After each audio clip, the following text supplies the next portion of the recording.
Nakakamangha kung paanong napakaraming tao na nagsasabing tagasunod ni Jesus ay ibinabatay ang kanilang pananampalataya sa mga bagay na hindi niya kailanman itinuro sa 4 na ebanghelyo. Ang mga tagapagtanggol ng doktrina ng di karapat-dapat na pabor ay hindi kailanman nagbabanggit ng mismong mga salita ni Kristo, sapagkat alam nilang hindi sinusuportahan ng kanyang mga salita ang aral na ito.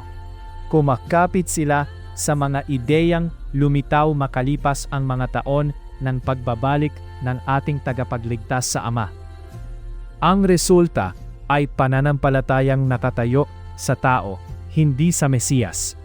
Malinaw ang turo ni Jesus na walang makalalapit sa Kanya malibang ang Ama ang magpadala, at ang Ama ay nagpapadala lamang sa mga kumagalang sa Kanya sa pamamagitan ng pagsunod sa mga batas na inihayag niya sa mga propetang nauna sa Mesiyas.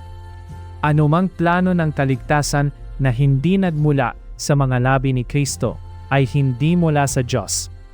Gusto mo bang malaman pa? Bisitahin ang site anbatasnanDiyos.org.